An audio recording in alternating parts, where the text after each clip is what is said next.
হঠাৎ করে দেখবা মালাকুল মউত সামনে দাঁড়ায় রইছে। জিন্দেগির হায়াত কিন্তু ধীরে ধীরে ছোট হয়। তোমরা সবাই কিন্তু কবর পথের যাত্রী, ওহে দুনিয়ার মানুষেরা। ওয়ালা আসর, আসরে তাকাও, তোমার জীবন কিন্তু আসরের মতন, সময় কিন্তু আসরের মতন, অথবা তোমার সময় হায়াত অনেক দাম, হায়াত কিন্তু হঠাৎ শেষ হয়ে যায় আসরের মতন। কারণ মানুষ কবরের দিকে আগাইতেছে, মৃত্যুর দিকে আগাইতেছে, আর হায়াত কমতেছে। আর দুনিয়া মুদবিরাতুন ওয়াল আখিরাতু মুকবিলাতুন। হযরত আলী বলেন, দুনিয়া পিছে যাইতেছে, আখিরাত সামনের দিকে আইতেছে। ওয়াল আখিরাতু মুকবিলাতুন, মওত সামনে আসতেছে, কবরের ঘাটি সামনে আসতেছে। সাবধান, হায়াতকে কিন্তু তোমরা নষ্ট করো না। হায়াতের কসম, 1 মিনিটের হায়াতও কিন্তু অনেক দাম। আমাদের এক বুজুর্গ বলেন, সূরাতুল আসর বাজারে যায়া বুঝে আসছে। বাজারে যায়া দেখে এক লোক বড় বড় চিৎকার করে বরফ বিক্রি করে, বড় বড় আওয়াজে চিৎকার করে। লোকেরা বলে, এত জোরে বরফ বরফ চিৎকার করো কেন? চুপ করে বসে থাকতে পারো না? জাল লাগবে, নিয়ে যাবে। বরফ তো বাজারের অন্য পণ্যের মতো পণ্য না, এটা লইয়াইছিলাম বড়, ধীরে ধীরে ছোট হইতাছে। যত চিল্লায়া তাড়াতাড়ি সেল করতে পারমু তত লাভবান হমু, বেচতে দেরি হয়ে গেলে ক্ষতিগ্রস্ত হয়ে যামু। আসর হলো বরফের মতন, সময় হলো বরফের মতন, হায়াত হলো বরফের মতন। সেকেন্ডে সেকেন্ডে এটা ছোট হইতাছে। এই যে কয়েক মিনিট আগে এখানে বসছি, আমার জীবনের এই মিনিটগুলো চলে গেছে। আপনি বসেছেন, আপনার জীবনের মিনিটগুলো চলে গেছে। সামনে আসতেছে কবর, সামনে আসতেছে ভয়ঙ্কর মরণ। মূল ক্যাপিটাল শেষ হইতেছে, মানব হায়াত ধ্বংস হইতেছে। হায়াত ধ্বংস হওয়ার দিক দিয়ে সব মানুষ সমান। ইন্নাল ইনসানা লাফি খুসর, পৃথিবীর যত মানুষ আছে সব হায়াত ক্যাপিটাল ছোট হওয়ার দিক দিয়ে ধ্বংসের ভিতরে আছে। কিন্তু ওই মানুষগুলার ধ্বংস নাই হায়াত শেষ হলে। যে মানুষগুলার ভেতরে ইস্তিসনা, তারা যেই মানুষগুলার ভেতরে 4টি সিফাত থাকবে, তাদের মরণ কাছে আয়া পড়লে সমস্যা নাই। একদিকে তাদের মরণ আসবে, তাদের দুনিয়ার হায়াত ক্যাপিটাল শেষ হবে, কিন্তু আখিরাতের স্থায়ী হায়াত তার হাতের মুঠোয় চলে আসবে। একদিক দিয়ে সে মরবে, আর এক দিক দিয়ে সে জান্নাতের চিরস্থায়ী হায়াতের ভেতরে প্রবেশ করবে। যাদের ভেতরে 4টা গুণ থাকবে, ইল্লাল্লাযীনা আমানু, যার ঈমান আছে ও মরলে সমস্যা নেই। সমস্যা হলো জন্মাইছে তো ঈমানদার হালতে, আর মরতেছে হলো নাস্তিক, হিন্দু, বৌদ্ধ, খ্রিস্টানের আকীদা বিশ্বাস লইয়া। জন্মাইছে তো তাওহীদের কালিমা লইয়া। এই যে ধ্বংসের দিকে যাইতেছে, মরণের দিকে, তখন ঈমানটাই নাই। যদি মরণের সময় কারোর ঈমানই না থাকে, ও তো বরবাদ হয়ে গেল, ওর মরণের জন্য দোজখ দরজা হয়ে গেল। আর যদি মরার সময় ঈমানটাও কারোর থাকে, তাইলে সে ধ্বংসের থেকে বাঁচতে গেল। ন্যূনতম ঈমানদার যে, তাকে আল্লাহ তাআলা এমন পৃথিবীর 10 পৃথিবীর সমান জান্নাত দান করবেন। তাও বান্দারে সবার পরে জান্নাতে দেয়া হবে, দোজখ থেকে বের করা হবে। এই ন্যূনতম ঈমানদারও ধ্বংসের থেকে বেঁচে যাবে, যে দোজখ থেকে তাকে বের করে আল্লাহ যখন তারে জান্নাতটা দিবে আর বলবে, ও ঈমানদার, এই যে তোর তো কোনো নেক আমল নাই, শুধু ঈমানটা আছে, এই জান্নাতটা তোকে দিয়ে দিলাম, এটা দুনিয়ার সমান। বান্দা বলবে, আতাসখারু বি ওয়া আনতাল মালিক, আপনি বাদশা হয়ে মস্কারি করতেছেন আমার লগে? আমার মতো এরকম একটা ওয়াসাল ঈমানদার কি এরকম 10 দুনিয়ার সমান জান্নাতের মালিক হওয়ার যোগ্যতা রাখি নাকি? কিন্তু ঈমানের দৌলতের কারণে আল্লাহ তাআলা একটা ঈমানদারকে 10 পৃথিবীর সমান জান্নাত দান করবে। সাহাবায়ে কেরাম একজন আরেকজনের সাথে মোলাকাত সাক্ষাতে সূরাতুল আসর পড়ে শোনায়া দিতেন। সাহাবায়ে কেরাম তো আল্লাহ পাকের নির্বাচিত, মনোনীত এবং আল্লাহ পাকের পছন্দের সনদপ্রাপ্ত আল্লাহর পক্ষ থেকে মুমিনের কাফেলার নাম সাহাবায়ে কেরাম। সাহাবায়ে কেরাম নির্বাচিত, মনোনীত। নবী যেমন নির্বাচিত, মনোনীত, সাহাবী নির্বাচিত, মনোনীত।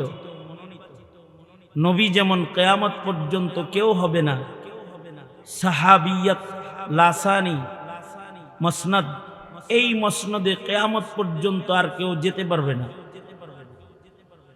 সাহাবায়ে কেরাম ওনারা আল্লাহ পাকের এতই প্রিয় যে আল্লাহ পাক ওনাদের মাগফিরাত, ওনাদের সম্মান, ওনাদের নাজাতের ওয়াদা কোরআনে কারীমের আয়াতের মাধ্যমে করেছেন এবং সাহাবায়ে কেরামের ঈমানের গ্যারান্টি আল্লাহ তাআলা আল্লাহর কালামে করেছেন।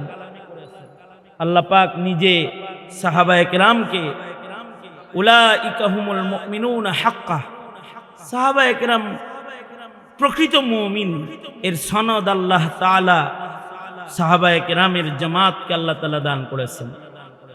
সঙ্গত কারণেই সাহাবায়ে কেরামের যে কোনো আমল এটা আল্লাহ পাকের পছন্দিদা আমল। সাহাবায়ে কেরাম আমল করেছেন তো আল্লাহ তাআলা ওইটাকে পছন্দ করেছেন।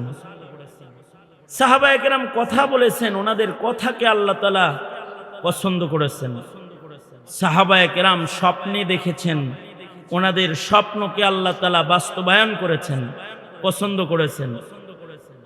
সাহাবী মুখ দিয়া বলে আসসালাতু খায়রুম মিনান নাওম, তো সাহাবীর মুখের কথাকে আল্লাহ তাআলা আল্লাহর কথার ভেতরে প্রবেশ করায় সারা দুনিয়ার মানুষকে এটি শেষ রজনীতে সাহাবী যেমনি বলেছে সেভাবে বলার জন্য শরীয়ত বানায়া দিয়েছেন। সাহাবী স্বপ্নে দেখেছে তো সাহাবীর স্বপ্নকেই শিআরে ইসলাম বানায়েছেন।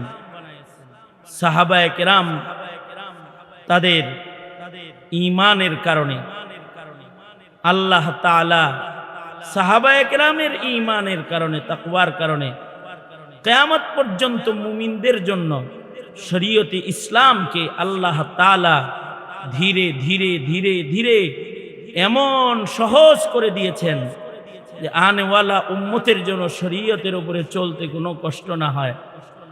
এই ইসলামের সহজ রং, শরীয়তের সহজ রং, এটা যাদের কারণে এই উম্মত পেয়েছে তারা হলো সাহাবায়ে কেরাম রিজওয়ানুল্লাহি আলাইহিম আজমাইন। এ কারণে ওনাদের আমল হলো একজন আরেকজনের সাথে মুলাকাত হলে সূরাতুল আসর পড়ে শোনায়া দিতেন, কারণ এর ভেতরে আছে মুকাম্মাল হিদায়াত। আলোচনা আয়াত থেকে, সূরা থেকে কিছু না হলেও উস্তাদের নির্দেশে বসে সাহাবীদের একটা আমল করার ইরাদায় সূরাতুল আসর আপনাদের সামনে তেলাওয়াত করেছে। আসরুন শব্দটি সূরায় আছে, এ কারণে সূরার নাম সূরাতুল আসর। আসরুনের কসম আল্লাহ তাআলা করেছেন, আসরের কসম করেছেন সূরার শুরুতে আল্লাহ তাআলা। কসম করে একটা ভয়ঙ্কর সংবাদ আল্লাহ তাআলা গোটা দুনিয়ার মানুষদেরকে দিয়েছেন। আল্লাহ পাকের কোনো সংবাদ কসম করে দেওয়ার দরকার নেই, বিশ্বাস্য বানানোর জন্য। যেমনটি মানুষ তার কথাকে বিশ্বাস্য করার জন্য কসম খায়, মানুষ তার কথাকে ওজনদার বানানোর জন্য কসম করে কথা বলে। এই তুই এই কাজ করেছিস, না করি নাই, না করেছিস, করি নাই, না তুই করেছিস, তুই ছাড়া কেউ করতে পারে না, আল্লাহর কসম করি নাই। না, কসম যেহেতু করেছ তাইলে মনে হয় করো নাই। তার মানে কসম মানুষের কথাকে ওজনদার বানায়। এ কারণেই মিথ্যাবাদীরাও বেশি কসম খায়, কারণ কসম দিয়ে মিথ্যাকেও সত্য বানানো যায়। মিথ্যা কথাকে কসম করে সত্য বলে চালায়া দেয়। এই কারণে অধিক কসম যারা করে তারা মিথ্যাবাদী হয়। অধিক কসম করতে শরীয়তে ইসলামে মানা। কসম যদি কেউ করে ফেলে তাহলে ওটা পুরা করা ওয়াজিব হয়ে যায়। কসম যদি কেউ ভেঙ্গে ফেলে তো তার উপরে কাফফারা এসে যায়। গোলাম আজাদের মতো বড় কাফফারা কসম করার, কসম ভাঙ্গার কারণে শরীয়তে ইসলামে ছিল। এই কসম করে কথা খুব বেশি বলতে নাই। আর কসম করে তো কসম গায়রুল্লাহর কসম করবে না। গায়রুল্লাহর কসম আল্লাহর শান। আল্লাহ পাক কসম করেছেন, যে মখলুকটা যে জিনিসের কসম করেছেন ওইটার দৃষ্টি আকর্ষণ করে ওটার সম্মান, ওটার দাম বুঝাইছেন। মানুষ তার কসমে গায়রুল্লাহর দাম বোঝানোর দরকার নেই। মানুষ কসম করবে শুধুই মাত্র আল্লাহর নামে কসম করেই কথা বলবে। কখনো করতে জরুরত হলে আল্লাহর নামে করবে। কিন্তু আল্লাহ তাআলাও যে কসম করেছেন, আল্লাহর কথায় বহু কসম বিদ্যমান আছে। আল্লাহ কসম করে করে কথা বলেছেন। আল্লাহ পাকের কসম মানুষের কসমের মতো না। মানুষ যেমন নিজের কথা মার্কেটে চালাইতে কসম করে, মানুষ যেমন নিজের কথার সত্যতা প্রমাণ করার জন্য, কথাটাকে গ্রহণযোগ্য করার জন্য, কথাটাকে সত্য প্রমাণিত করার জন্য কসম খায়, আল্লাহ তাআলা আল্লাহর কথা সত্য বানাইতেও কোরআনের কোথাও কসম খান নাই। অথবা আল্লাহ তাআলা আল্লাহর কথার ওজন বাড়াইতেও কোরআনে কসম খান নাই। কারণ আল্লাহর কথা সবই সত্য। মান আসদাকু মিনাল্লাহি কিলা, আল্লাহর চাইতে সত্য বলনে ওয়ালা আর কে আছে? আর কালামুল মুলুকি মুলুকুল কালাম, আল্লাহর কথা কসম ওয়ালাটা যেমন, আল্লাহর কথা কসম সারাটাও এরকম। কিন্তু তারপরেও মহান আল্লাহ কখনো কখনো বস্তুর দিকে দৃষ্টি আকর্ষণ করতে বস্তুর কসম খেয়েছেন, সৃষ্টির দিকে দৃষ্টি আকর্ষণ করতে সৃষ্টির কসম খেয়েছেন। কখনো কসম করেছেন সূর্যের কসম, কখনো কসম করেছেন চাঁদের কসম। অর্থাৎ শামস সূর্যের দিকে দৃষ্টি আকর্ষণ, ওয়াল কামার কামারের দিকে দৃষ্টি আকর্ষণ, তিন ও জৈতুন ফলের দিকে দৃষ্টি আকর্ষণ। দৃষ্টি আকর্ষণের লাভ কি?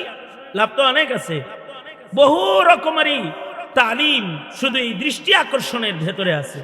ও শামস সূর্যের দিকে তাকাও, সূর্যের কসম, সূর্যের দিকে দৃষ্টি আকর্ষণ। তার মানে সূর্য যদি এত বড় হয় তাহলে সূর্য যিনি বানাইছেন তিনি কত বড়। তার মানে সূর্যের পাওয়ার যদি এত হয় যে সূর্যের তাপে যদি জমিনে আগুন ধরে যায়, তাহলে সূর্যকে যিনি তৈরি করেছেন তার পাওয়ার কত বড়, তার পাওয়ার কত। সূর্যকে খেয়াল করো, সূর্যের কসম, কারণ সূর্যের ভেতরে তোমাদের ইবাদতের ঘন্টা লুকায় রয়েছে। সূর্য দেখে দেখে তোমরা নামাজ পড়বে। সূর্য তার গতিতে তোমাদের সেজদার ওয়াক্ত আসবে। সূর্যের দিকে তাকাও। সূর্যের যেমন কৈশোর আছে, সূর্যের ওই রকম যৌবন আছে, সূর্যের আবার বার্ধক্য আছে। উদয় হয়েছে, সূর্যটা কৈশোরে আছে, আবার মাথার উপরে চলে আসছে, তখন যৌবন, তার দিকে তাকানোর উপায় নাই। তার আলোর জওয়ানি ঝলমল করতেছে, দৃষ্টি করার মতো কায়দা নেই। আবার বিকাল হয়েছে, তো সূর্য বুড়া হয়ে গেছে। এবার তার অস্ত দেখতে মানুষ সাগর তীরে ভিড় জমায়। বুড়া হয়েছে তো, তাই এবার তারে দেখা যায়। ওর জওয়ানিতে ওর চোখের দিকে তাকানো যায় না। ও বার্ধক্যে এসেছে, নত হয়ে গেছে। এবার ওর এই বার্ধক্যের সৌন্দর্য দেখতে মানুষ চলে যায়। সূর্য যেমন ডুবে যায়, মানুষও পৃথিবীতে সব সময় থাকে না। মানব জীবনেরও উদয় আছে, অস্ত আছে। শামস, সূর্যের দিকে তাকিয়ে তুমি তোমার ইমান ঠিক করো। দেখো সূর্যের কসম, সূর্য আমি বানিয়েছি, দৃষ্টি আকর্ষণ। চাঁদের দিকে তাকাও, ওয়াল কামার, চাঁদের সৌন্দর্য যদি এত হয় তাহলে রবের চাঁদের স্রষ্টার সৌন্দর্য কত। চাঁদের জীবনে যেমন গ্রহণ আছে, তোমার জীবনে গ্রহণ আছে। চাঁদের যেমন পূর্ণিমা আছে, তোমার সুখের পূর্ণিমা আছে। চাঁদের যেমন আমাবর্ষা আছে, তোমার জীবনে দুঃখের আমাবর্ষা আছে। ওয়াল কামার, কামার তাকায়া দেখো। অথবা ওয়ান নাজম, তারকারাজির কসম, দেখো না কত বড় বড় তারকা বানাইছে, যিনি বানাইছে তিনি কত বড়, দৃষ্টি আকর্ষণ। সব তারকা এক সমান নয়, সব মানুষও এক সমান নয়, সব তারকার গতি এক নয়, সব মানুষের গতি এক নয়, সব তারকার সাজসজ্জা 24 ঘন্টা নয়, তোমার জীবনের সাজসজ্জা সারা জীবন নয়। কখনো ভেঙ্গে তুমি দুর্বল থেকে দুর্বল হয়ে যাবে।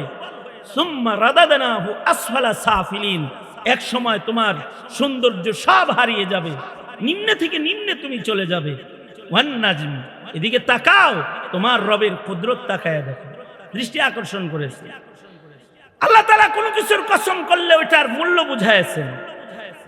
কখনো বলে কোরআনের কসম, কোরআনের দিকে দৃষ্টি আকর্ষণ, কোরআনের সম্মান বুঝাইছেন। ওইরকমই আসরের কসম করে আল্লাহ তাআলা আসরের সম্মানকে তুলে ধরেছেন, আসরের দিকে দৃষ্টি আকর্ষণ করেছেন। হতে পারে আল্লাহ তাআলা আসরের নামাজের কসম খাইছেন। যদি নামাজের কসম করে থাকেন তাহলে আসরের নামাজও দামি নামাজ। যদি আসরের ওয়াক্তের কসম করে থাকেন তাহলে আসরের ওয়াক্তও দামি ওয়াক্ত। পৃথিবীতে সব কিছুর ভেতরেই দামে কম বেশ আছে, মানুষের ভেতরেও দামে কম বেশ আছে। সব মানুষ এই রামপুরা এক সমান না, সব মানুষের দাম বনশ্রীতে সমান না, আল্লাহর জমিনে খোদার জমিনে সব মানুষের দাম সমান না। সরদার আছে, মানুষের সরদার সাইয়্যিদুল মুরসালিন মুহাম্মদুর রাসূলুল্লাহ সাল্লাল্লাহু আলাইহি ওয়াসাল্লাম। ফেরেশতাদের ভেতরেও সরদার আছে, জিবরাইল। রাতের ভেতরে সরদার রজনী আছে, লাইলাতুল কদর। মাসের ভেতরে সরদার মাস আছে, শাহরু রমাদান। কিতাবের ভেতরে সরদার কিতাব আছে, কোরআন। ঘরের ভেতরে সরদার ঘর আছে, বাইতুল আতিক। শহরের ভেতরে সরদার শহর আছে, সরদার জমিন আছে, ওয়াহাদাল বালাদিল আমিন। পানির ভেতরে সরদার পানি আছে, আবে জমজম, আবে কাউসার। সরদার পাহাড় আছে, সাফা মারওয়া, তুর নূর সুর, সরদার পাহাড়। দিনের ভেতরে সরদার দিন আছে, ইয়াউমুল আরাফা, ইয়াউমুল জুমআ। ইবাদতের ভেতরে সরদার ইবাদত আছে, নামাজ। সরদার ইবাদতের নাম, ইবাদতের সরদার হলো নামাজ। মুমিনের জীবনে ইবাদতের ভেতরে নামাজের চাইতে দামি কিছু আর নাই। আবার সব নামাজ একরকম না, কিছু সরদার নামাজ আছে। এ কারণে কোরআনে কারীমে আল্লাহ তাআলা সরদার নামাজগুলোর কসম করেছেন। সরদার নামাজের ভেতরে শ্রেষ্ঠ সরদার নামাজ হলো সালাতুল ফজর। এ কারণে আল্লাহ তাআলা সূরাতুল ফজরে কসম করে বলে ওয়াল ফজর, ফজরের কসম। ফজর দামি, ওয়াক্তুল ফজর দামি, সালাতুল ফজর দামি, দামি সময়ের নামাজ। তাই নামাজও অনেক দাম। 24 ঘন্টার ভেতরে সরদার ওয়াক্ত হলো ওয়াক্তুল ফজর, সরদার ওয়াক্ত। এর চাইতে দামি ওয়াক্ত আর নাই। 24 ঘন্টার ভেতরে ওয়াক্তুল ফজর হলো মাকামে নবুওয়াত।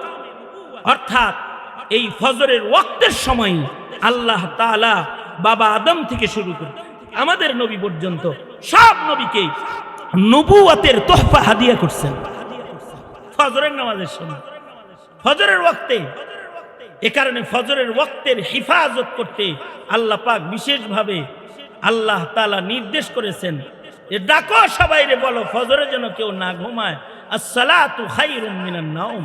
কারণ ফজরের নামাজটা সাক্ষী নামাজ। ফজর যারা পড়ে তাদের নামাজের গওয়াহ ফেরেশতারা হয়ে যায়। ফজরের ওয়াক্ত দামি, এ কারণে লম্বা করে ফজরে কোরআন পড়লে আল্লাহ খুশি হয়ে যায়। ওয়া কুরআনাল ফজর ইন্না কুরআনাল ফজরি কানা মাশহুদা। এ কারণে ফজরের সময় ঘুমাইতে নাই। যেই উম্মত রাত 2টা পর্যন্ত ফেসবুক চালাবে আর রাত 1টা পর্যন্ত টিভির ঘরে বসে থাকবে, ওর ফজর কিভাবে হেফাজত হবে? ও তো ফজরে ঘুমিয়েই থাকবে। সারা দুনিয়ার মুমিনদেরকে ফজরে জাগ্রত থাকার নির্দেশনা মহান আল্লাহর। আর কারা জাগতেছে দেখার নির্দেশনা ফেরেশতাদের। দেখে আসো কারা জাগছে আর কারা সেজদায় আছে আর কারা ঘুমিয়ে আছে। এ কারণে ফেরেশতাদের শিফট তখন পরিবর্তন হয়, কারা ইবাদত করে আর কারা ঘুমিয়ে রয়। ফেরেশতারা দেখে আসমানে চলে যায়, রবের কাছে গাওয়াহ দেয়। আমার সন্তান, আপনার সন্তান রাত 2টা পর্যন্ত অনলাইনে, ফজর তার ঘুমে কেটে গেল, কোনদিন পিতা হয়ে বলেন নাই যে কেন ঘুমাস ফজরের সময়, রবের অপছন্দ, উঠে যা, নামাজে দাঁড়িয়ে যা। ঘুমের চেয়েতে রবের কাছে নামাজ পছন্দ।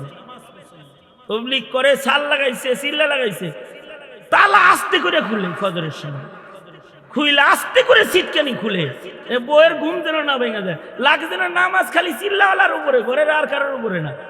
ফজরে ঘন্টি বাজাইবা ঘরের ভেতরে, যে সব জায়গায় যাও। আমাদের আকাবির বুজুর্গরা ফজরের সময় শুধু বালেকদেরকে জাগাতেন না, নাবালেকদেরকেও জাগাইতেন। আমাদের আকাবির মুজাদ্দিদ আল-ফিসানি রাহমাতুল্লাহ আলাইহি ঘরে ঢুইকা বলতেন, এই বিবি, আমার দুধের শিশুটাকেও জাগাও, ফজর হয়েছে, ওকে জাগাও। বিবি কয়, ফজরের সময় দুধের বাচ্চা জাগায় কি করবো, দুধ খাওয়াইবা, কানবো তো, ওর কান্নাটা জিকির। ফেরেশতারা দেখে যাবে আমার ঘরে দুধের শিশুও জিকির করে, ঘুমায় না। ফজরের হিফাজত। উম্মত ফজর পড়ে না, উম্মত ফজর ঘুমে কাটায় দেয়, অথচ ফজর মাকামে নবুয়ত ওয়াক্ত, যে এই ওয়াক্তের সময় নবুয়ত দান করা হয়েছে। আর ফজর যেহেতু সর্দার ওয়াক্ত, ফজরের পরেই যে ওয়াক্তটা সবচেয়ে দামি, সেটা হলো ওয়াক্তুল আসর। সবচেয়ে দামি গুরুত্বপূর্ণ নামাজ সালাতুল আসর। আল্লাহ বলে সব নামাজ হেফাজত করো, ওয়াসসালাতিল উসতা, বিশেষ করে আসরের নামাজ হেফাজত করো। কারণ আসরের হিফাজতের মাধ্যমে, ফজর তো বলা নবুয়ত আর আসর হলো ওলায়াত, আসরের হিফাজতের মাধ্যমে ওলায়াতের দারাজাত বন্টন হয়, মর্যাদা বন্টন হয়। যে দুর্বল ওয়াক্তে, দুর্বল বদনে একটা নামাজ পড়ে, আসরের নামাজ, আর ফজরের নামাজ পড়ে পছন্দের ওয়াক্তে, দুর্বল বদনে, ঘুমের থেকে উঠছে দেহ দুর্বল, কিন্তু লম্বা নামাজ পড়ে, আল্লাহরে খুশি করে। আর দুর্বল ওয়াক্ত, দেহ দুর্বল, সারাদিন কাজ করেছে, দেহটা দুর্বল, ছোট্ট একটি ওয়াক্ত সব কিছু পেছনে ফেলে আগে রবের কদমে সেজদায় পড়ে যায় আসর হিফাজত করার জন্য। তখন তার বেলায়েতের মর্যাদার উঁচু মর্যাদা আল্লাহ তাআলা তাকে দান করে, যখন সে আসরের হিফাজতকারী হয়ে যায়। এ কারণেই খাজা কুতুবউদ্দিন বখতিয়ার কাকির ওসিয়ত ছিল যে আমি মৃত্যুর পরে যেন আমার জানাজাটা একটা ওলি বুজুর্গ পড়ায়। খলিফারা বলে ওলি বুজুর্গর নাম বলে যান, কে জানাজা পড়াইব। কুতুবউদ্দিন বলে নাম বলি না, ওলির কাম বলে যাই, ওলির গুণ বলে যাই, আল্লাহর মাহবুব পেয়ারার গুণ বলে যাই। গুণ যার ভিতরে বাবা তারে দিয়ে জানাজা পড়াবো। কি কি গুণ? এক নাম্বার গুণ হলো যার জীবনে কোনোদিন বালেগ হওয়ার পর থেকে আমার জানাজা পর্যন্ত তাকবীরে উলা ছাড়ে নাই, যার জীবনে তাকবীরে উলার হিফাজত আছে, তাকে দিয়ে জানাজা পড়াবা। আমাদের আকাবিররা তাকবীরে উলার মূল্যায়ন করতেন, কারণ তারা আল্লাহর মাহবুব হওয়ার জন্য ইবাদতের সৌন্দর্যের যত সুন্নত আছে সব হিফাজত করতেন। তাকবীরে উলার নামাজ। আমাদের এক বুজুর্গ সারা জিন্দেগি সুদীর্ঘ 40 বছর, সাঈদ ইবনে মুসাইয়িব রাহমাতুল্লাহি আলাইহি 40 বছর শুধু তাকবীরে উলার হিফাজত করে নাই। 40 বছর সাঈদ ইবনে মুসাইয়িব আজান হওয়ার আগে মসজিদে প্রবেশ করেছে। ওনাকে জিজ্ঞেস করা হয়েছে, আজানের আগে মসজিদে আসেন কেন? উনি বলতেন, ময়দানে মাহশারে আল্লাহ যদি কাহার আর জালাল লইয়া আমায় জিজ্ঞাসা করে, আমার ঘরে তোরে ডাইকা আনা লাগতো কেন? ধরা খেয়ে যাব। মুয়াজ্জিনের ডাক শুরু হওয়ার আগে রবের ঘরে হাজির হয়ে যায়। হাসরের মাঠে যেন আমি আসামি হয়ে না যাই। অর্থাৎ আজানের আগে মসজিদের পয়লা কাতার, তাদের জীবনে তাকবীর উলার বড় মূল্যায়ন। যে তাকবীরে উলার নামাজ পড়েছেন, জামাতের নামাজ পড়েছেন, কঠিন কিছু না। যদি জামাতে নামাজ পড়ার ইরাদা কেউ করে, কঠিন কিছু না। মসজিদের জামাত পায় নাই তো তার সাথীদেরকে নিয়ে জামাত করবে, হেফাজত করবে, জামাত হেফাজত করবে তার তাকবীরে উলা। তাকবীরে উলার নামাজ আল্লাহর কাছে পছন্দের। কুতুবউদ্দিন বলে, যার জীবনে তাকবীরে উলা কাজা নাই সে জানাজা পড়াবে, যার জীবনে তাহাজ্জুদ কাজা নাই সে জানাজা পড়াবে, সারা জিন্দেগিতেও তাহাজ্জুদের নামাজ কাজা নাই সে জানাজা পড়াবে। ইমামুনা ইমামুদ দুনিয়া ইমামে আজম আবু হানিফা রাহমাতুল্লাহি আলাইহি সুদীর্ঘ 40টা বছর এশার ওযু দিয়া ফজরের নামাজ পড়েছেন তাহাজ্জুদ কাজার মুখ থেকে। উলাইকা আবাই, ওনারা আমাদের পূর্বপুরুষ যাদের জীবনের কোন রাতের তাহাজ্জুদ কাজা নাই। কুতুবউদ্দিন বলে 3 নম্বর শর্ত, চোখ দিয়ে কখনো পরনারী দেখে গুনার কল্পনাও করে নাই। 4 নম্বর শর্ত, আজব শর্ত, আসরের নামাজ তো তার কাজা নাই, তার জীবনে আসরের সুন্নতটাও কাজা নাই। যার জীবনে আসরের সুন্নত কাজা নাই সে আমার জানাজা পড়াবে। ইন্তেকালের পরে ঠিকই এলান হয়ে গেল, ময়দানে জমায়েত, সব মানুষের সারখাম নিচা মাথা কইরা কাঁদতেছে সবাই, কারোর জানাজা পড়ানোর হিম্মত নাই। কিন্তু একজন রাজনীতিবিদ সুলতান শামসুদ্দিন আলতামাস রাহমাতুল্লাহি আলাইহি নিজের কদম সামনে বাড়াইয়া দিয়ে বললেন, বুজুর্গ আল্লাহর জান্নাতে যাইতেছেন আর আরেকজনের গোপন আমলকে ফাঁস করে দিয়ে গেলেন। সারা জিন্দেগি গোপন করেছি এই ইবাদতগুলো, আপনার জানাজা পড়াইতে আজকে ফাঁস করে দিলাম, আমাকে ময়দানে মাহশারে শাফাআত করতে ভুলে যান যদি আমি ধরা খেয়ে যাই। এই হইল আসরের হিফাজত। ওয়ালা আসর, আল্লাহ পাক সূরার শুরুতে আসরের কসম করে বলে, আসরের দিকে দৃষ্টি আকর্ষণ। তার মানে আসরের ভেতরে কিন্তু তোমার জিন্দেগির ইবাদতের বেলায়েতের মাপকাঠি লুকায় রয়েছে। সুতরাং আসরটা দুর্বল ওয়াক্ত, বিশেষভাবে দেখে শূন্য এটাকে আদায় করো নামাজ। ওয়াল আসর, আসরের কসম হতে পারে, ওয়াল আসর হায়াতের কসম, কালের কসম, মহাকালের কসম। ওয়াল আসর হায়াতের কসম, ওয়াল আসর হায়াত কাল আসর, আসরের মতন হায়াত হঠাৎ করে ডুবে যাবে। হঠাৎ করে দেখবা মালাকুল মউত সামনে দাঁড়ায় রইছে। জিন্দেগির হায়াত কিন্তু ধীরে ধীরে ছোট হয়। তোমরা সবাই কিন্তু কবর পথের যাত্রী, ওহে দুনিয়ার মানুষেরা। ওয়াল আসর, আসরে তাকাও, তোমার জীবন কিন্তু আসরের মতন, সময় কিন্তু আসরের মতন, অথবা তোমার সময় হায়াত অনেক দাম, হায়াত কিন্তু হঠাৎ শেষ হয়ে যায় আসরের মতন। কারণ মানুষ কবরের দিকে আগাইতেছে, মৃত্যুর দিকে আগাইতেছে, আর হায়াত কমতেছে। আর দুনিয়া মুদবিরাতুন ওয়াল আখিরাতু মুকবিলাতুন। হযরত আলী বলেন, দুনিয়া পিছে যাইতেছে, আখিরাত সামনের দিকে আইতেছে। ওয়াল আখিরাতু মুকবিলাতুন, মওত সামনে আসতেছে, কবরের ঘাটি সামনে আসতেছে। সাবধান, হায়াতকে কিন্তু তোমরা নষ্ট করো না। হায়াতের কসম, 1 মিনিটের হায়াতও কিন্তু অনেক দাম।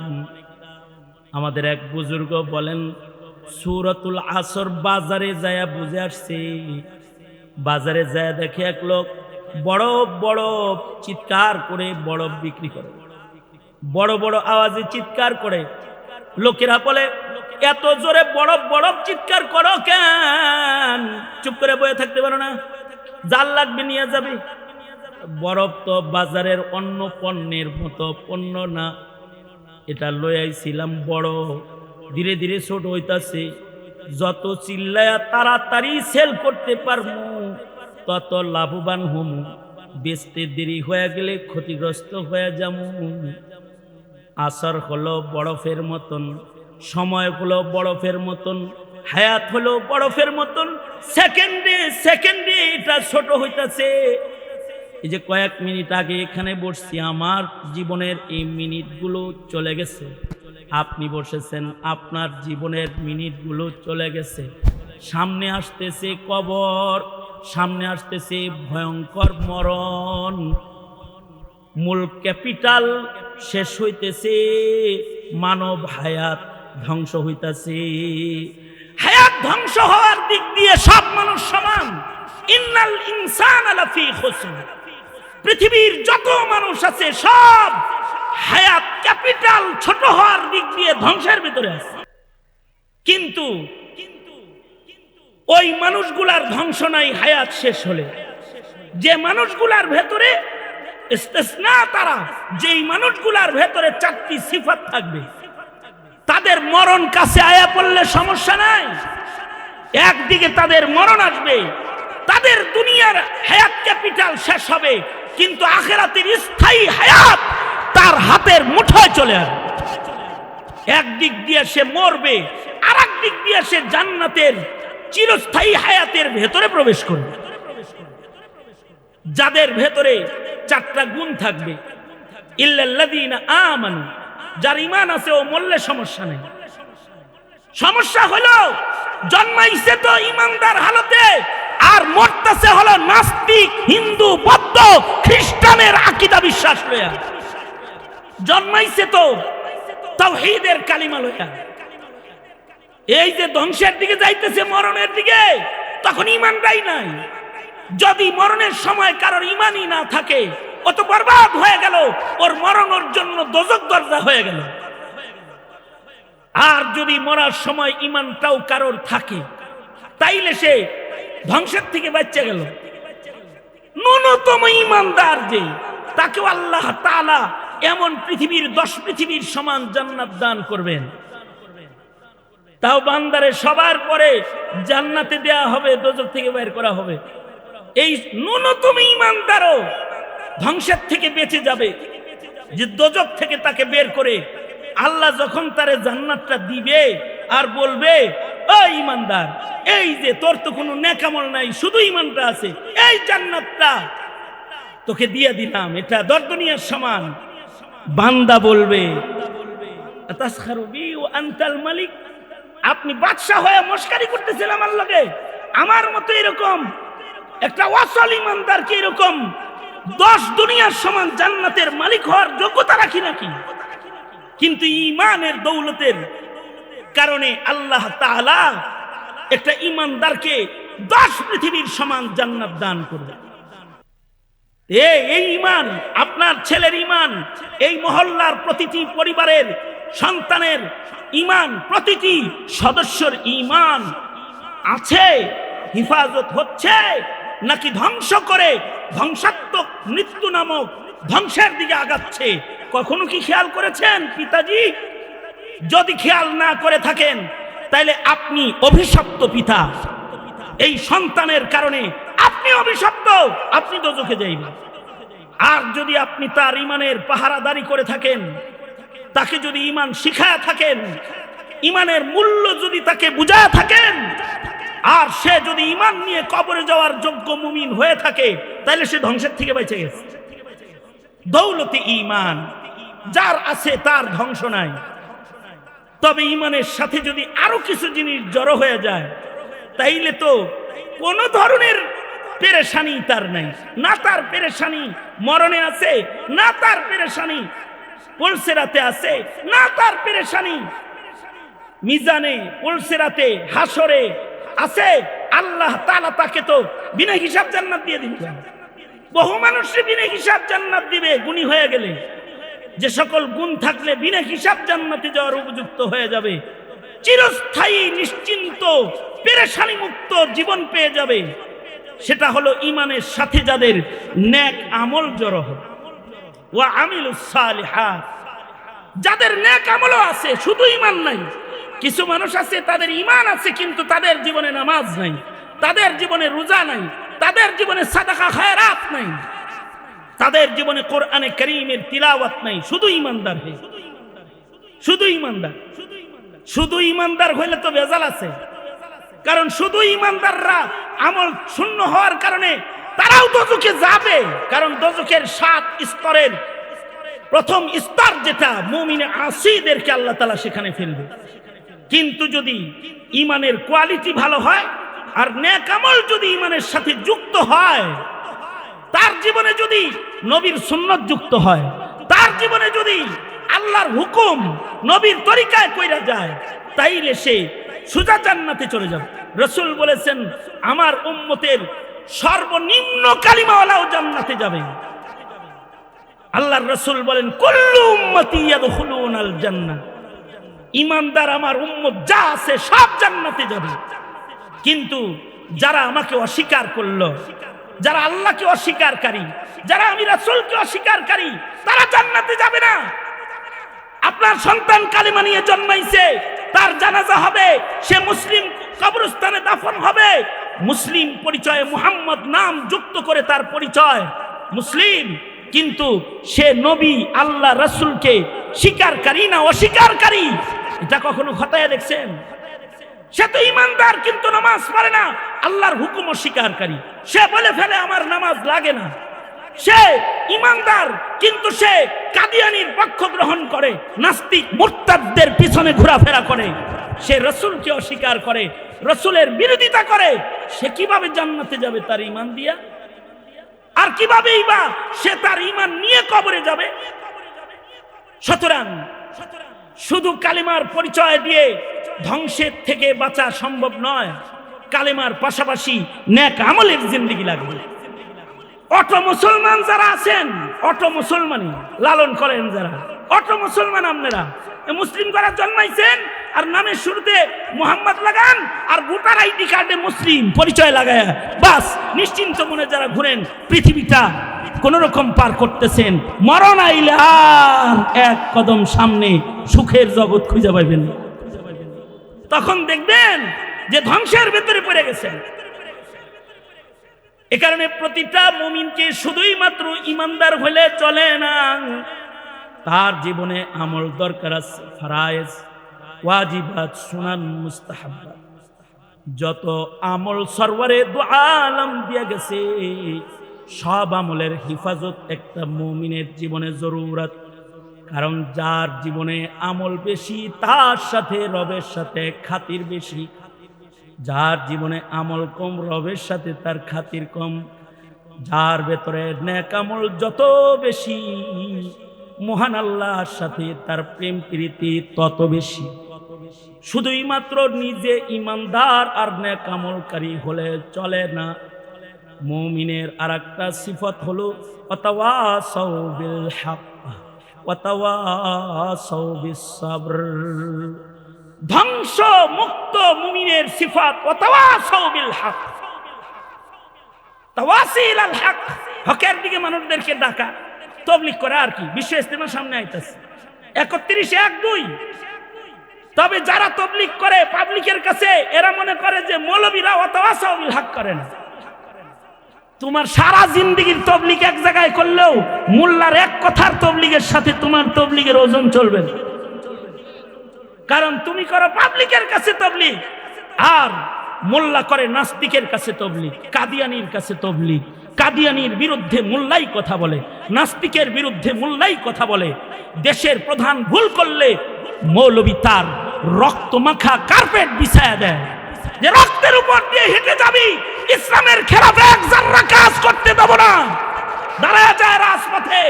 মৌলবীর তাবলীগ জালিমের সাথে, তোমার তাবলীগ খালি রসগোল্লা আর জিলাপির সাথে। আর মৌলবী তাবলীগ করে জালিম রাজার সাথে, হুকুমতের সাথে। এ কারণে ইলিয়াসি তাবলীগ করলে মানুষের উপকার হয়। এ কারণেই তো আলেমরা ইলিয়াসি তাবলীগকে মাথায় করে ঘুরে বেড়ায়।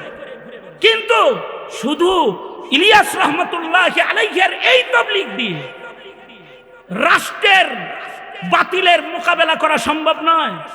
সবাই এক তবলিগ করলে তাহলে আরো তবলিগ যেটি আছে রোডে ঘাটে মাঠে ময়দানে হেডি করবো কেরা?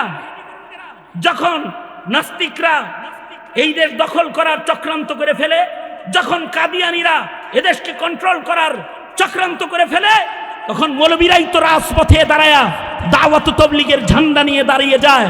তাদের তবলিগ শুধু তসবিহ আর জায়নামাজ আর পাগড়ির তবলিগ হয় না, তাদের তবলিগ হয় রক্ত আর জীবন বাজি আর নিজের জেল জুলুম হুলিয়াবাজির তবলিগে পরিণত হয়, যেটার দ্বারায় জালিম নেস্তনাবাদ হয়, হকের পতাকা উঁচু হয়।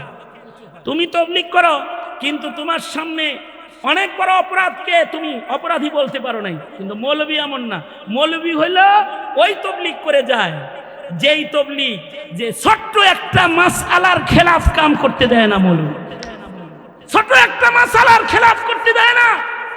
এই কারণে ইমামে আজম আবু হানিফা জেল খেটেছেন। এই কারণে ইমাম সারাকসি 12 বছর জেলখানায় বন্দী অবস্থায় কুয়ার ভেতরে পড়ে থেকেছেন, কূপের জেলখানায় থেকেছেন। কি হক কথা কয়া যে হাল সময়ের নেকুকার মুসলিম বাদশা বান্দির সাথে নিজের যৌন চাহিদা পূরণ করবে। ইমাম সারাকসি বললেন মাসিক হওয়ার আগে না, বাদশা এত পাগল হইলে চলবো না, এই বাচ্চার মাসিক হবে, তারপরে এই বান্দির সাথে আপনার যৌন চাহিদা পূরণ করা যাবে, এর আগে না। তুমি এরকম ফতোয়া বাইর করার চাকরি তোমারে দিছিলাম, যাও জেলখানায় যাও। আমি একটা হালাল জিনিস বান্দির কাছে নিজের খাহেশ মিটামো, আল্লাহ দিছে হালাল, তুমি নিচের মশালা খুঁজা বের করো যে মাসিক হওয়ার আগে কাছে যাওয়া যাবে না, অদিন অপেক্ষা করতে করতে আমি মরি আর ওর আর এক জায়গায় বিয়ে হয়ে যায় না। বাস খেপে গেল, মৌলবীর উপরে খেপে গেছে। এক মাসআলা মানে কোন হালাল আমলকে খেলাফে সুন্নাত জায়গায় যেতে দিচ্ছে না মৌলবী সাহেব। ইমাম সারাকসি 12 বছর জেলখানায় রয়েছেন। তবে আমাদের আকাবির আবু আজদাদরা জেলখানার থেকেও খেদমত করেছেন। এই জেলখানার কূপের ভেতর থেকে হানাফি উসুলের তাকরীর করেছেন, আর ছাত্ররা জেলখানার উপরে কুয়ার উপরে বসে তাকরীর লিখেছে। মাবসুতের 12 খণ্ডের তাকরীর 12 বছর জেলখানার থেকে ইমাম সারাকসি করছে, আর উপরে এটা লেখা হয়েছে।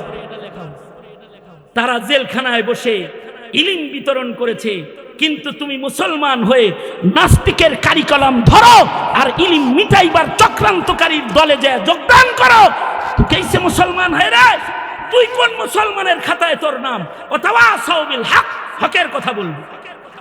হ্যাঁ, হক বলতে গিয়ে যদি কখনো শহীদ হতে হয় শহীদ হবি, অথবা সাউবিস সবর, সবর ইবাদতের সবর, গুনাহ থেকে বাঁচার সবর, আর ধৈর্যের চরম পরাকাষ্ঠার সবর। এগুলোর মাধ্যমে একটা মানুষ সালেহ এবং মুসলিহের খাতায় নিজের নাম লেখাবে। যারা এমনটি হবে তাদের ভয় নাই, তারা মরার সাথে সাথে আল্লাহর জান্নাতের দস্তরখান আর চিরস্থায়ী হায়াত আর সুখ শান্তি তাদের কদমে চুম্বন করবে। মুহতারাম হাজিরিন, উস্তাদজির নির্দেশে বসে সূরাতুল আসর সামনে করে আসরের সালাতের আজানের পূর্ব পর্যন্ত যে কথাগুলো বললাম, আসরের নামাজকে হিফাজতের তাগিদ জানিয়েই আমি আমার সংক্ষিপ্ত কথা এখানেই ইতি টানছি। जो कुछ हुआ या रब तेरे करम से हुआ, जो कुछ होगा तेरे करम से ही होगा। হুজুরের যে সংকল্প আর যে স্বপ্ন, এই বনশ্রী রামপুরা ঘিরে একটা জমিন ক্রয় করা হয়েছে, সেটার দলিল খুব তাড়াতাড়ি হয়ে যাবে। আর একটা বাড়ি যেটা বিক্রি হবে সেইটা কেনার জন্য পরিকল্পনা সামনে হাতে এসেছে। যতগুলো পরিকল্পনা ওস্তাদজির হাতে আছে, আল্লাহ তাআলা এই এলাকাবাসীকে দ্বীনি মিশন, দ্বীন হিফাজতের মিশন, ইলমে দ্বীন রক্ষার মিশন, এই মিশনের সাথে একাত্মতা ঘোষণা করে আল্লাহ তাআলা দ্বীনি কাজে আমাদের সকলকে মুআবিনিন মুহিব্বিন হয়ে আল্লাহ তাআলা সহযোগিতা করার তৌফিক আমাদের সবাইকে দান করেন। হুজুরকে আল্লাহ তাআলা নেক হায়াত লম্বা করেন, আমিন। এ পর্যন্ত বলেই আমার কথা শেষ করছি। ওয়া আখিরু দাওয়ানা আলহামদুলিল্লাহি রাব্বিল আলামিন। আলহামদুলিল্লাহি রাব্বিল আলামিন, ওয়াসসালাতু ওয়াসসালামু আলা সাইয়্যিদিল আমবিয়া ওয়াল মুরসালিন মুহাম্মাদিন ওয়া আলা আলিহি ওয়া আসহাবিহি আজমাইন। রাব্বুল আলামিন উস্তাদের নির্দেশে বসেছি, পাশে বসে বসে ইয়া আল্লাহ আমাকে দিয়ে কথা বলাইছে। রাব্বুল আলামিন তোমার কালামের একটি সূরা সামনে রেখে বরকতি কিছু কথা আকাবিরদের জবান নকল করে তাকরার করেছে। ভিক্ষুকের মতো হাত তুলে ধরেছে, ইয়া আল্লাহ দারুল উলুম জামিয়া ইসলামিয়া দারুল উলুমকে দারুল উলুমের মতন কবুল মঞ্জুর করে নাও আল্লাহ। রাব্বুল আলামিন আকাবিরদের নকশ কদম মেনে আমাদেরকে কদম কদম চলার তৌফিক দান করো। ইয়া আল্লাহ ইলমি কাননের কদার এই মহল্লার মানুষদেরকে করার তৌফিক দান করো। এই মহল্লার সকল মুর্দেগানকে জান্নাত দিয়ে দাও, সকল অসুস্থদেরকে সুস্থ করে দাও, সকল ঋণগ্রস্তদেরকে ঋণ মুক্ত করে দাও। ইয়া আল্লাহ সকলকে দিনদার নেককার তোমার পেয়ারা করে কবুল মঞ্জুর করে নাও আল্লাহ। রাব্বুল আলামিন আমি সহ এমন বহু সন্তান আছে যাদের আব্বা কবর জগতের বাসিন্দা। রাব্বুল আলামিন নিজের হাতে নিজের বাবাকে অনেকে দাফন করেছে, নিজের হাতে নিজের মাকে অনেকে দাফন করেছে। রাব্বুল আলামিন আমাদের আব্বা আম্মার কবরে তুমি আযাব দিও না আল্লাহ। ইয়া আল্লাহ আমাদের আব্বা আম্মাকে মাফ করে দাও আল্লাহ। রাব্বুল আলামিন যাদের আব্বা আম্মা আছে হায়াত বাড়ায়া দাও। ইয়া আল্লাহ আমাদের আলো ইয়ালদেরকে আমাদের জন্য সাদাকায়ে জারিয়া বানায়া দাও আল্লাহ। রাব্বুল আলামিন আজকের মাজমায় আকাবির বুজুর্গ হযরত যারা এসেছেন তাদের থেকে এই এলাকার মুসলমানেরা উপকৃত হতে পারে তৌফিক দাও। আল্লাহ এই মাদ্রাসার সকল আসেতজায়ে কেরাম সকল ছাত্রদেরকে কবুল মঞ্জুর করে নাও, ওদের ফাহম সমঝ আলী বানায় দাও, জেন যাকাত বৃদ্ধি করে দাও। ইয়া আল্লাহ আকাবিরদের খালা পূরণ করার জন্য আমাদের সন্তানদেরকে তুমি বুঝ দান করো আল্লাহ। রাব্বুল আলামিন আমাদের প্রজন্মকে আমাদের আকাবিরদের খালা পূরণের জন্য যোগ্য করে করে তোলা আল্লাহ। ওদেরকে দ্বীনের মশাল হাতে কদম কদম চলার তৌফিক দাও। ইয়া আল্লাহ উস্তাদজির নেক হায়াতে বারাকা দান করো। ইয়া আল্লাহ সুস্থ রাখো। ইয়া আল্লাহ নেক হায়াত লম্বা করে দাও আল্লাহ। যত উলামা হযরতরা এখানে আছেন সকলকে কবুল মঞ্জুর করে নাও। আমাদের সকলের জন্য সকল খায়রের ফয়সালা করো, শারর বালা থেকে হিফাজত করো। আল্লাহুম্মা আরজিনি বিকাসাই ওয়া বারিক লি ফীমা কুদ্দিরা লি হাত্তা লা উহিব্বু তা'জিলা মা আখারতা ওয়া লা তাখিরা মা আজ্জালতা। আল্লাহুম্মা আহিনি মা আলিমতাল হায়াতা খায়রাল লি তাওয়াফানি ইদা আলিমতাল ওয়াফাতা খায়রাল লি। আল্লাহুম্মা আহিনি মুসলিমা ওয়া আমিতনি মুসলিমা। আল্লাহুম্মা আহিনা মুসলিমা ওয়া আমিতনা মুসলিমা। আল্লাহ হার কিসমের খায়ের ও বরকত দান করো। ইয়া আল্লাহ পর্দার আড়াল থেকে যে সকল মা বোনেরা দোয়ায় শামিল হয়েছে তাদের জিন্দেগিতে বারাকা দাও। ইয়া আল্লাহ সকলকে এই মাদ্রাসার দিকে খেয়াল রাখার তৌফিক দাও। এই মাদ্রাসার জমিনগুলোকে সহজে মাদ্রাসার দখলে দিয়ে দাও। রব্বুল আলামিন সকলের জন্য খায়রের ফয়সালা করো আল্লাহ। সুবহান রাব্বিকা রাব্বিল ইজ্জাতি আম্মা ইয়াসিফুন ওয়া সালামুন আলাল মুরসালিন ওয়ালহামদুলিল্লাহি রাব্বিল আলামিন।